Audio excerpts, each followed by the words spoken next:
অর্জুনপুর বরমহাটি ইউনিয়নের শ্রীরামগাড়ি গ্রামে একটি জুট মিল আছে, সাজিদ জুট মিল নামে। এই সাজিদ জুট মিলে একটা ডাকাতি সংগঠিত হয়। তো আমাদের যিনি ভুক্তভোগী বা যার মালিক, ওনার অভিযোগ মতো ওখানে একটা বড় সংঘবদ্ধ ডাকাত চক্র ওখানে ঢোকে এবং তাদের সিকিউরিটি পার্সোনাল যে একজন দুজন ছিল এবং ওখানে যারা কর্মচারী ছিল তাদেরকে জিম্মি করে ওখানকার বেশ কিছু মালামাল নিয়ে যায়। সেখানে বড় অংশ ছিল ট্রান্সফরমারের কয়েল এবং কেবল, যে মোটা মোটা কেবলগুলো আছে 300 RM, 180 RM, এরকম বড় বড় মোটা মোটা কেবলগুলো যেগুলো কানেক্টেড হয় মিলে, এগুলো নিয়ে গেছে। আরও কিছু যন্ত্রপাতির কথা ওনারা উল্লেখ করেছে, সেগুলো নিয়ে গেছে। তো এটা একটা ক্লুলেস মামলা ছিল এবং এইটা হওয়ার পরেই আমরা এই বিষয়টা নিয়ে সক্রিয় হই। আমার থানার টিম ওখানে ভিজিট করে। আমাদের পুরো অভিযানটাই হয়েছে পাবনায়। আমাদের এখানে নাটোরের সংশ্লিষ্টতা খুবই কম। সেখানে আমরা অনেকদিন ছিলাম। এরপরে সেখানে 2016 সালে বাড়ি নিয়ে গেছে। এখন আবার আমরা ব্যাপারীহাটের কাছে বাড়ি করছি। সেখান থেকেও আমাদের একবারে কাছে নদী, আর একটু অল্প সময়ের মধ্যে আমাদের নদী বাড়িতে নিয়ে যাবে কয়েক মাসের। এইবার যদি ঠিকমতো বাদ না হয় তাহলে এই বছর আশা করি নদীতে ব্যাপারীহাটও থাকবে না। মানে এমন অবস্থা হয়ে গেছে বর্তমানে। আর্থিকভাবে ক্ষতিগ্রস্ত হইতেছে, অনেকের জায়গা জমি সব নিয়ে যেতেছে। মানুষ ঠিকমতো চাষবাস করতে পারতেছে না। যেখানে কৃষিকাজ করতো সেই জমিগুলো মানুষ ঠিকমতো বাড়ি করতে পারতেছে না। এখানে একটা বাড়ি উপর নিয়ে করতে লাখ লাখ টাকা মানুষের খরচ হইতেছে।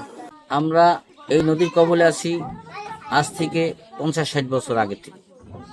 আমাদের নিজস্ব বাপদাদার বাড়ি ভিটা ভাঙ্গে গেছে। আমার বাবা করছে, সেটাও নদীতে কবলে চলে গেছে। আমরা বাড়ি করছি, সেটাও নদীর কবলে। এখন আমরা বর্তমানে এখানে বাড়ি করে কোনোরকম বসবাস করতেছি। এখানে হাজার হাজার বাড়িঘর ভাঙা। নাম বদলাতে পারেন, গ্রামের নাম বদলাতে পারেন, ইউনিয়নের নাম বদলাতে পারেন, ওসমান হাদির নাম বদলাতে পারবেন না। লাখো শহীদের রক্তে কেনা দেশটা কারো বাপের না, প্রধানমন্ত্রীরও না, শাহ আলমের কাছেও বাংলাদেশ বিক্রি করে দেওয়া হয় নাই। অতএব আজকে যারা বিচার নিয়ে ছিনিমিনি খেলছেন, বাংলাদেশের ইতিহাসের অন্যতম যোগ্য ব্যক্তিকে আইসিটির প্রসিকিউশন থেকে সরিয়ে দিয়ে একটা অযোগ্য দালাল দলীয় লোককে দিয়েছেন। তিনি আজকে বলছেন তিনি নাকি বিচার করতে ভয় পাচ্ছেন। আপনার যদি এত ভয় লাগে আপনি এই খাতায় নাম লেখাইলেন কেন? যারা ভীত তারা তো ওই পারে পালিয়ে গেছে। নতুন বাংলাদেশ সাহসী শহীদদের জন্য, আবু সাইদ মুগ্ধের জন্য, যারা বিচারকে নিজের শাহাদাতের সম্মাননা আকারে নিয়ে এই ফয়সালা করবে, যেটা আপনারা করতে পারছেন না, দালালি করছেন। তাই আজকে এই জায়গা থেকে মাননীয় বিরোধী দলের নেতা এবং সংসদ সদস্যদেরকে আমরা আহ্বান করছি, আপনারা সংসদে 4টা গণহত্যার জন্য স্বাধীন কমিশন করে আবার দাবি করবেন গুম খুনের বিচারের ওপেন পাবলিক হিয়ারিং হতে হবে। জুলাই শহীদ স্মৃতি ফাউন্ডেশন, তার কর্মকর্তা কর্মচারীরা গত 4 মাস ধরে বেতন পায় না। মাননীয় বিরোধী দলীয় নেতা, বিরোধী দলীয় চিফ হুইপকে বলছি, বাজেট সেশনে অবশ্যই আপনাদেরকে এইটা সংসদে রাইজ করতে হবে।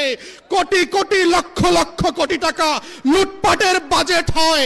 আমার 24-এর শহীদদেরকে নিয়ে যেই ফাউন্ডেশন কাজ করছে তারা 4 মাস ধরে বেতন পায় না। এটা লজ্জার বিষয়।